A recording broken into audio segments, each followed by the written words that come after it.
Bikini Body babes, here we are. You have done such an excellent job this week. So much fun getting to know you guys and working you out. It's a lot of work that you've been doing. So really great job, and we're here today to answer some of those questions that you gals submitted around nutrition and exercise. So how long should a typical cardio workout be? What do you think? Well, I think it depends on a few things. My recommendation would be at least 20 minutes of work. 30 is a good number, 45 or 60, depending on how much time you have, what you've already done that day, what you plan to do that day, and or what you did the day before. Absolutely, and I agree. I always give clients 30 minutes because if you're really working hard, 30 minutes should be all that you really need. No more than that. And not a lot of people have time to do more.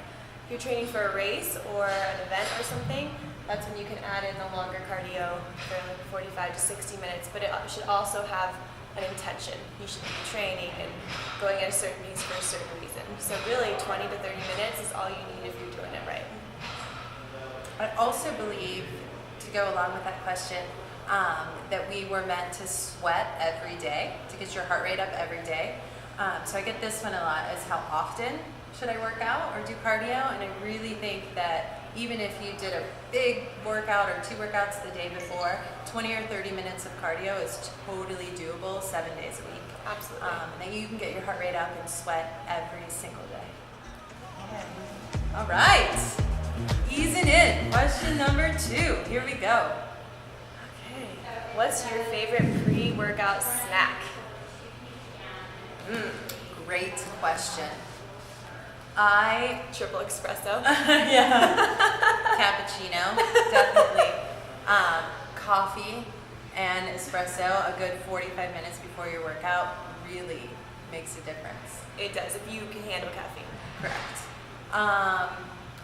In addition, food-wise, I love the Justin's almond butters, the little almond butter pack, little 200-calorie boost of good, long-lasting energy. I think for me, it depends on the workout, and if I'm doing a really hard, high-intensity workout, like for example before Bikini Body, I would have maybe a half of an apple with a little bit of the Justin's almond butter, something that's a little carbohydrate, but you can process it really easy, digest it easy. It's not just going to sit in your stomach. Things you want to avoid are like things with high protein. A protein shake probably wouldn't be the best thing to do right before a workout.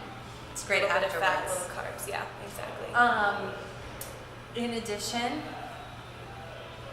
don't make the mistake of eating something that you have never eaten before or are not used to eating right before a workout. Typically, it doesn't sit well. So there's one I've noticed that some days after a hard workout, I get crazy hungry in the late afternoon around 3 or 4 and struggle with finding healthy, filling things that hold me over until dinner without ruining my dinner.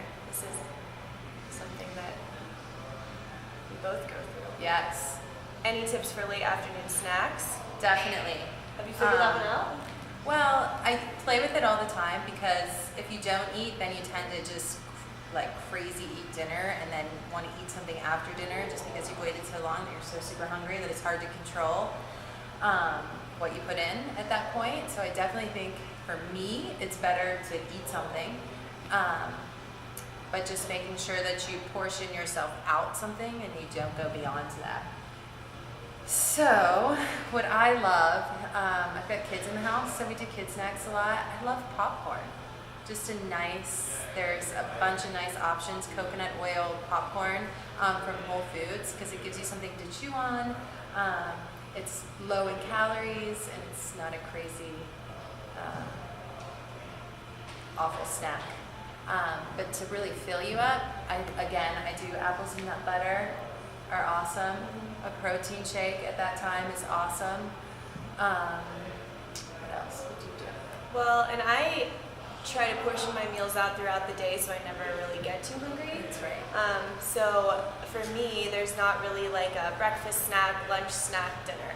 For me, it's more like, meals, 5 meals a day that are smaller and portioned out. So at lunchtime, I'll eat chicken with my veggies and some sort of small carbohydrate that's pretty healthy.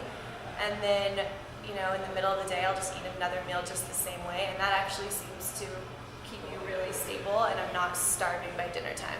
And really, if you do that, you shouldn't ever be starving if you're eating every 2 to 3 hours. A protein source, a fat source, small carb source. And the carb source you have to be careful with. You don't want to be eating high glycemic fruit or things like that. But if you just have an apple or a banana or a handful of grapes or a handful of nuts and you expect that that's going to hold you over till dinner, you're going to be starving. Right. So it's better to have literally a small little meal maybe before dinner, around 3 or 4, and that should be able to hold you over. Totally. If you think of it as like 2 lunches. Right. I also, if I get to go home after picking kids up, I like to make eggs. Yeah. Eggs are good. always fun to eat. Always. I eat eggs a If lot. you have time. Or even hard-boiled eggs are a good time saver one. Thank you, ladies. No, that was super cheesy. Thank you, ladies, for your time and your commitment and trusting us with your bodies over the next couple of weeks.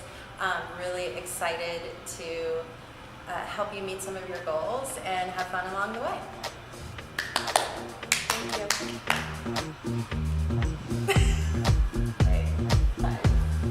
Thank you. Bye.